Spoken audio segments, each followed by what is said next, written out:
Ah, Eita, um abraço. ixi, tudo bem. Tudo bem, melhor agora. Como é que você tá? Tô bem. Tá bem? Tô bem também. Muito bom. Seguindo. Pronto, abraço é bom, né? Uhum, muito bom também. Vamos bater papo. Vamos conversar.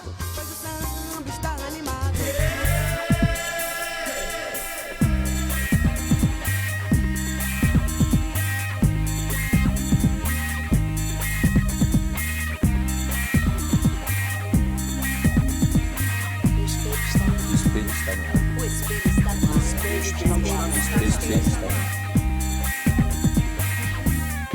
O espelho está no ar.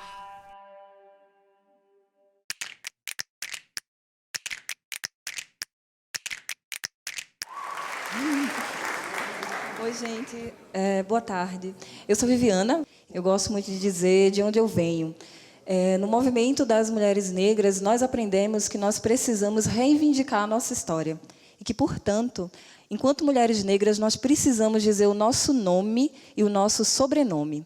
A gente precisa dizer de onde a gente vem, quem a gente é, e precisa falar em memória das que vieram antes de nós. Viviana, a gente já faz esse programa há um tempinho, 14 anos. E todos os anos a gente sempre fica pensando em fazer uma temporada que seja útil para o ano em que ela vai ser exibida. E a gente fica tentando se reinventar. Eu, no geral, falo muito pouco, eu tento fazer com que o entrevistado se apresente, fale de sua biografia. E no fim do programa eu faço uma pergunta. Só que eu acho que para esse ano, a pergunta que eu encerrei todas as temporadas precisa ser a primeira pergunta. Então eu te faço ela antes mesmo de você se apresentar. Qual é o próximo passo? Esperança. Esperança. Eu acho que esperança é aquilo que define a gente enquanto gente no mundo, que é essa capacidade de olhar e saber que tem mais, né? A gente olhar, ver e ver além. Eu acho que os dias que a gente está vivendo, em todos os sentidos, enquanto espécie, enquanto cidadãs e cidadãos, enquanto pessoas, mães, pais, amores, são dias que pedem da gente para olhar, mas ver além. A gente fazer que nem Gonzaguinha diria para a gente, fé na vida, fé no que virá. Esperança. Você fez uma fala bem para estimular, né? Por que essa escolha? Porque eu acho que o otimismo, para pessoas como eu, ele não é uma opção. E a gente precisa acreditar. Acreditar é o que faz a gente acordar, né, e dizer, sim, eu olho para isso, mas eu sei que tem mais que isso, porque tem que ter. Eu faço uma opção de ser otimista não porque eu sou ingênua, mas porque é o otimismo, é a esperança, é saber que a vida é mais do que o que eu vejo, que me move, que me dá essa energia para dizer, por isso eu luto. Porque eu sei que vai vir mais, e esse mais é melhor. Mas é preciso ter força, é preciso ter raça, preciso ter gana sempre. Quem traz no corpo a marca Maria, Maria. Então agora apresente-se. Sou Viviana. Vivi, como a maioria me chama, né? Eu sou pedagoga, sou professora. Eu gosto muito dessa parte da minha identidade, né? Mas eu gosto de me apresentar e digo às pessoas que eu sou Viviana, que eu sou negra, sou mulher, sou nordestina, sou professora e sou mãe. E sou mãe de um menino, e sou mãe de um menino negro, né? E quando eu penso em todas essas partes de mim, eu penso que eu me apresento como sobrevivente, como essa pessoa que nessa sociedade racista, machista, né, capacitista, capitalista, moralista, eu sou uma pessoa que sobrevive a cada uma dessas violências. Então eu sou Viviana e eu sou antes, durante e depois de tudo sobrevivente.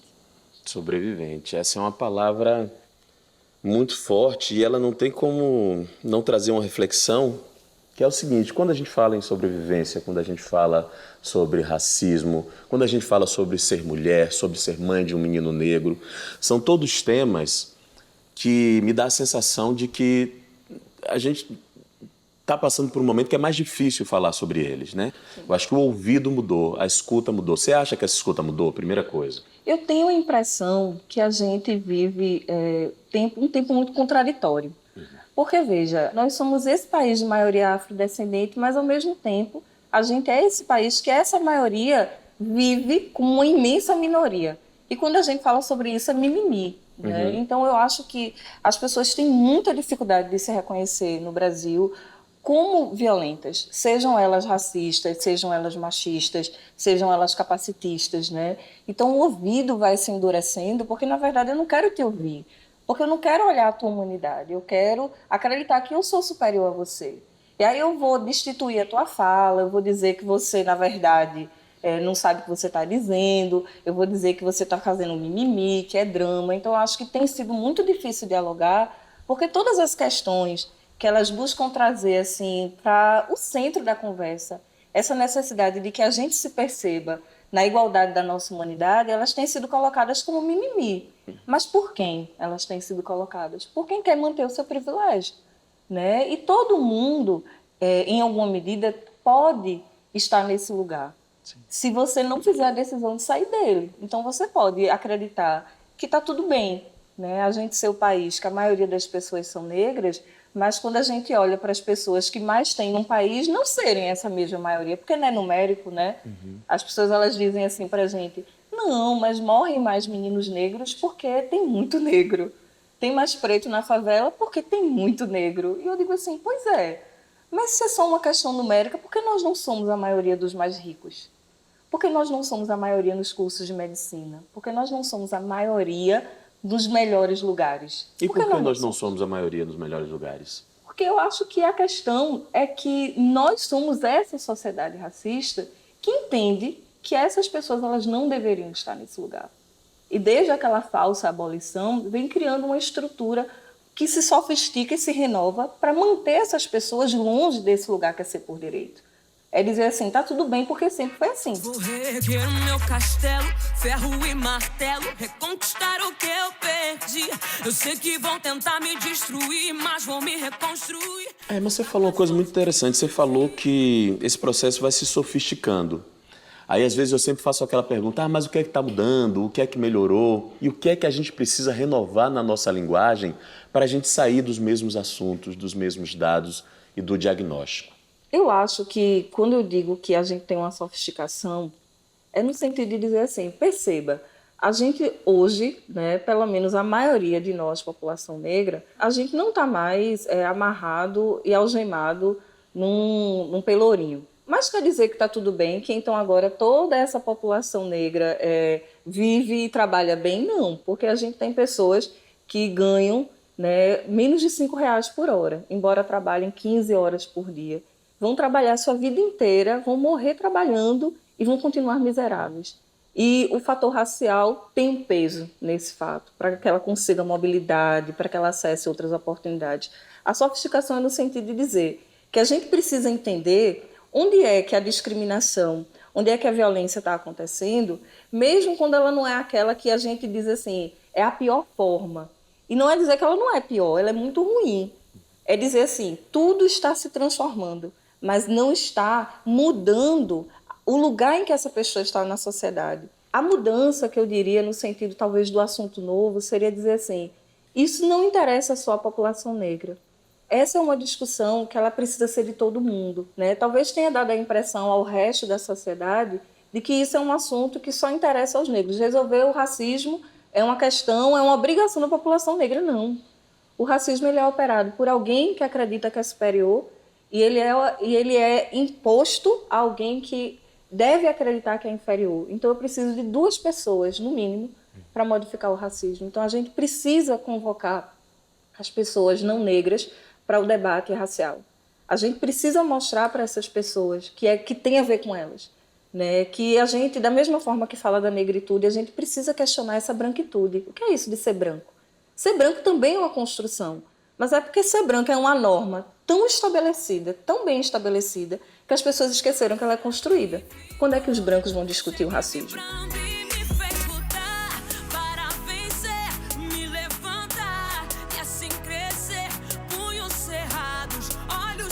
E quando é que se deu sua descoberta profissional? Então, eu sempre me lembro que eu quis ser professora, sabe? Sempre? Sempre. Eu acho que... Depois eu deixei de querer, mas eu quis. Deixei de querer porque começa a vir um discurso muito pesado, uma narrativa da educação, né? Eu tenho 38 anos.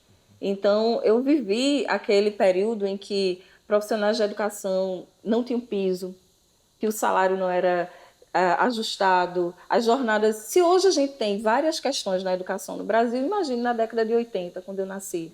Né? Então, eu lembro que eu brincava de dar aula para as bonecas, alfabetizei muitos primos e primas, daquele modelo, né? Um adolescente, uma criança alfabetizando outra, exercendo todo o poder que havia ali na adolescência, né? E aí eu lembro que quando eu apliquei para o vestibular, educação, né? Não sem antes muitas brigas, né? Porque o sonho das famílias é para a emancipação, é o filho doutor, né? Então, não, minha filha, vá fazer direito. E aí minha mãe dizia, não vá para a educação, porque a educação no Brasil é heroísmo, mas no Nordeste é suicídio. E isso vindo dela, que era historiadora, né? E era muito interessante, porque eu fiquei muito feliz. Eu tenho uma irmã gêmea, as duas passamos no vestibular, e as pessoas vinham, meninas, vocês passaram no vestibular? Passamos, uhul, meninas, que bom, que coisa boa. E passaram onde? Na Federal. Meu Deus, meninas, que orgulho para a família de vocês. Da nossa geração, nós fomos as primeiras. A minha mãe foi a primeira da família dela a fazer a universidade. Aí depois vinha, e vocês passaram em quê, meninas? Pedagogia. Minha filha. Isso começou a gerar, assim, um medo, né? Um pânico. Uhum. E eu não me arrependo. Depois, eu me aproximei dos movimentos sociais, das organizações sociais, mas eu sinto que tudo que eu faço é educação. Envolve o processo de aprendizagem, envolve conversas que o conhecimento nasce ali, entre o outro, entre essa relação que a gente estabelece. Então, às vezes, muda o nome do cargo, é gerente disso, coordenadora daquilo, mas essencialmente é a educação. Então, por isso que eu sou professora. Agora você me gerou uma pergunta aqui. Talvez seja uma pergunta óbvia, simples demais, mas é porque eu acho que ela se faz necessária, porque a gente está vivendo um período que fala tanto de escola sem partido, doutrinação, o conteúdo dentro da sala de aula. Então, para você, o que é educação? Que educação é essa que deve habitar as salas de aula? Eu acho muito interessante quando a gente fala desse processo de escola sem partido. Essa aqui é uma educação livre de gênero, coisas desse jeito, né? Porque é como se a escola já não tivesse uma opção. É porque as opções que a escola faz tradicionalmente, elas estão tão alinhadas com esse modelo de sociedade que a gente não percebe que elas estão ali. Mas o gênero já está na escola. Ou será que a escola não ensina que os príncipes salvam as princesas? Quem são as mulheres que a gente estuda na escola? Toda vez que eu me reúno com pessoas, eu pergunto, quem foram as mulheres que você estudou na escola quando você era criança? Isso é gênero, porque isso é um modelo de ser homem e um modelo de ser mulher que está sendo ensinado para a gente. E quando eu penso na escola, eu penso que esse deveria ser um lugar que ajudasse a gente a desenvolver os nossos potenciais, sem limite. Porque muitas vezes tem meninas e meninos que são muito bons e muito boas em muitas coisas, mas que não desenvolvem por quê? Isso não é coisa de menino. Isso não é coisa de menina. A escola que eu penso é a escola da liberdade, é a educação como prática de liberdade, como diria Paulo Freire. É aquela escola que a gente vai para desenvolver o nosso potencial, sem barreiras. É uma escola que incluiria mais. É uma escola em que mais gente iria para ser feliz. E a felicidade incomoda.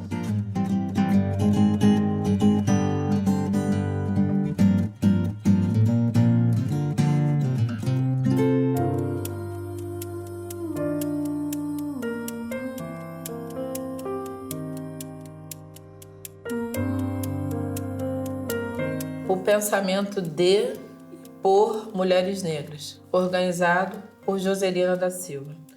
A experiência do curso Pensamento de Mulheres Negras, realizado na Universidade Federal Rural do Rio de Janeiro, campus Seropédica, permitiu que 10 intelectuais negras contemporâneas apresentassem outras mulheres negras produtoras de teoria e articulassem a prática acadêmica e o ativismo político.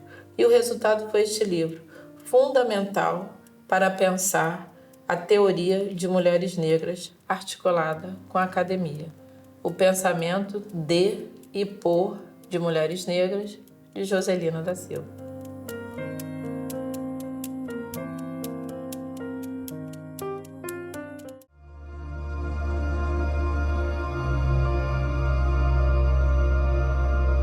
Quando a gente está falando de casamento infantil, a gente está falando de uma coisa que acontece em vários lugares do mundo e que é muito difícil a gente acreditar, mas também acontece aqui no Brasil. né, são pessoas, né, que têm menos de 18 anos e que estão casadas. E essas pessoas são meninas. Né? Aqui no Brasil, a maior concentração é de meninas dos 15 anos. Mas tem meninas que casaram antes, com 14, 13, até 10 anos de idade. Né? Isso é um problema grave no nosso país. Exato. Né? Nós somos o 4º país do mundo, né, em números absolutos de casamento infantil. E quando a gente para pensar, toda vez que a gente fala sobre isso, as pessoas dizem, certeza que é aqui, porque as pessoas elas não conseguem lidar com o fato. E durante muito tempo eu ficava pensando, eu acho que é porque as pessoas não veem o casamento infantil. Aí eu dizia, ele é um problema invisibilizado, porque as pessoas... Mas eu disse, talvez invisibilizado seja um termo incompleto, porque não é que as pessoas não veem, é que as pessoas não se importam. E por que não se importam? Porque elas não acham que é um problema.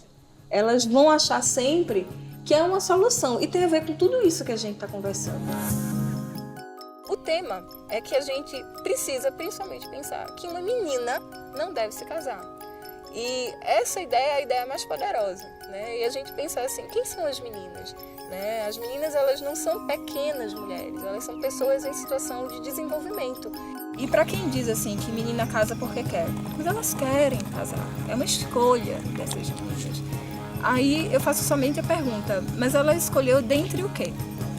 Ela podia ser mais o quê? E dentre essas 10 coisas ela escolheu casar. Não é assim.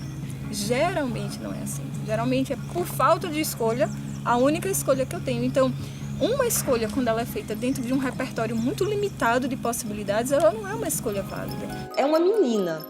E essa menina é entendida, na maioria das vezes, como uma mulher em miniatura, né? E aí, se essa menina, ela tá, por exemplo, é namoradeira, vamos casar essa menina.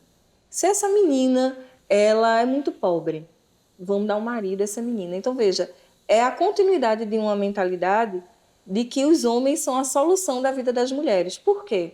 Porque uma mulher ela não tem esse poder de emancipar-se. A gente entende sempre como uma mulher é aquela mulher dos contos de fada, viu? Que vai precisar ser salva por alguém. Então veja aqui, a mensagem do príncipe que salva, ela não fica só naquele livro infantil que já é danoso demais. Ela vai permeando vários outros processos, né? E o casamento infantil é um desses. E quais são as ações que vocês fazem para fortalecer as meninas? Na Plan a gente tem uma coisa que eu sou apaixonada. A Plan a gente não falou ainda, só explicar para a turma que não conhece o que é a Plan. Que nós somos uma organização internacional, né, de origem inglesa e que a gente está aqui no Brasil desde a década de 90. E eu sou apaixonada pela nossa missão. Né? A gente diz que nós lutamos por um mundo justo que promova os direitos das crianças e igualdade para as meninas. E a gente ainda diz assim que nós não vamos parar até que todas as meninas possam ser ouvidas e ter seus direitos respeitados. Agora, no final do ano, a gente lançou uma coleção incrível que se chama A Revolução das Princesas. Eu trouxe uma de presente para tu. Que a gente reconta a história, né, dos contos de fadas. A gente convidou umas autoras muito interessantes, mulheres poderosíssimas. E que tal se no final o príncipe não tenha que salvar a princesa? Que essa princesa ela é capaz de fazer junto com esse príncipe. Porque eu acho que isso também precisa ser dito. A gente precisa parar de acreditar que o contrário de ser salva é salvar. O contrário de ser salva é ser capaz de trabalhar no seu processo junto com o outro, porque sozinho ninguém vive na nossa sociedade, né? A gente lançou a Revolução das Princesas, a gente tem uma escola de liderança para meninas, porque a gente acredita que as meninas não são, nós mulheres, a gente não recebe essa informação de que a liderança é um lugar para a gente. Então elas aprendem, né, que houveram mulheres na história sempre fazendo coisas incríveis e que se a gente não sabe disso, tem uma intenção, mas a gente pode mudar. E em seguida elas aprendem que elas podem ser essas mulheres. E aí elas saem dizendo que elas podem ser o que elas quiserem. E a gente tem um terceiro programa que se chama Champions of Change, que é um programa incrível, que aqui no Brasil a gente está dizendo como Líderes da Mudança, que é um programa que faz com que meninos e meninas aprendam sobre o que significa ser menino e menina nessa sociedade e aprendam a viver juntos, construindo uma sociedade que seja boa para todo mundo. Agora, esse período recente, a gente trouxe para a pauta vários termos, né? Empoderamento, lugar de fala. E em algumas rodas eu tenho a sensação de que as pessoas não estão entendendo exatamente o que é que a gente está falando. Você pensa numa estratégia para atingir outros ouvidos que não estão habituados com os temas e com os termos que são discutidos dentro de uma militância? Eu acho que a gente assumir que tudo isso que a gente faz na militância tem a ver com a vida de todo mundo. E que se tem a ver com a vida de todo mundo, tem que ter um jeito da gente fazer todo mundo entender. É falar como todo mundo fala, é falar a linguagem do dia a dia. Os nossos companheiros do Pará, eles sempre dizem assim, estou entendendo. Mas o que é que isso tem a ver com o preço do açaí? O que é que discutir os objetivos de desenvolvimento sustentável tem a ver com o preço do açaí? Eu acho que essa pergunta é fantástica. Né? O que é que isso tem a ver quando a gente fala de empoderamento? Né? O que é que isso tem a ver com a vida das mulheres, das meninas, dos meninos? Qual é a pergunta que está na vida dessas pessoas? Então, é procurar o cotidiano, é procurar no cotidiano e a linguagem do cotidiano, para mostrar para as pessoas que é sobre a vida delas.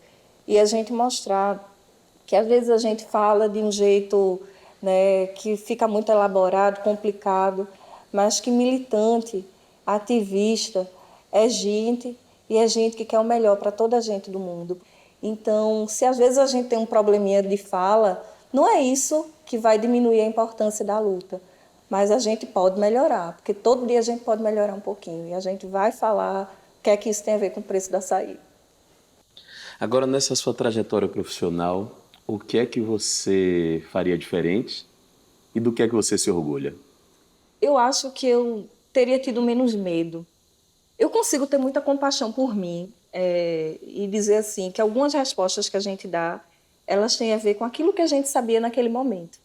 Então, você precisa ter compaixão por essa pessoa que você foi no passado, dizer que ela era a sua melhor versão, né?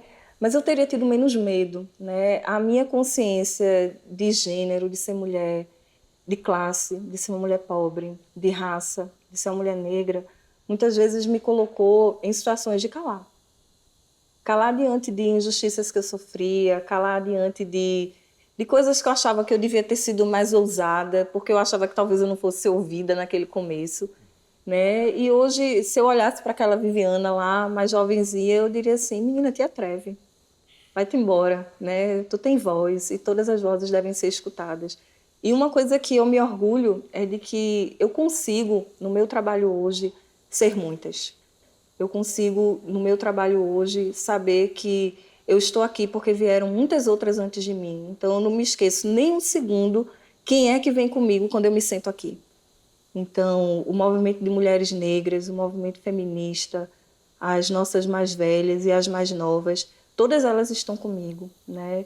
Pensar os meninos, né? Pensar as meninas, pensar os pobres, pensar os esfarrapados do mundo. Esse povo todinho está comigo aqui. E eu percebo que eu consigo trazer essas pessoas comigo. Isso é uma coisa que é um orgulho, sabe? Porque é um orgulho de dizer assim, eu não estou só e eu consigo honrar essas pessoas.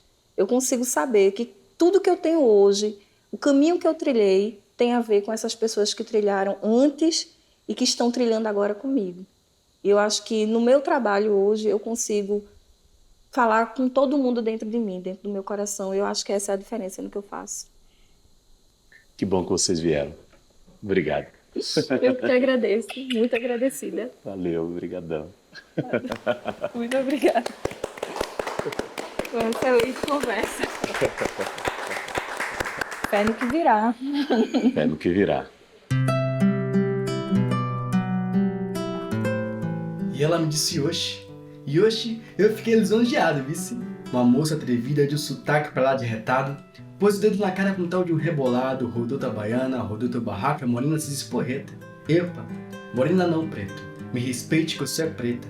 Saia aos teus pés um diacho de um turbante cabeça, e ouvido gingado, gravei tua vinheta, orixás em teu canto. E o diabo na letra, um sorriso de anjo e humor pra lá do capeta. Reta preta bonita da zorra, vice, desbocada que só. E haja boca, e haja cheiro de um chamego arretado, só não pisa no calo, pois desaforo no lama. E é cor de dendê, é canto de lê aí, moça até 30 e coitadinho de você. Vou lá em casa. E o que é que tu disse, nego? Repete aí, preto, que eu quero ver. Tu tá pensando o quê? Que preto é brincadeira? Abaixa a cabeça e respeita que eu não sou tuas parceiras. Eita.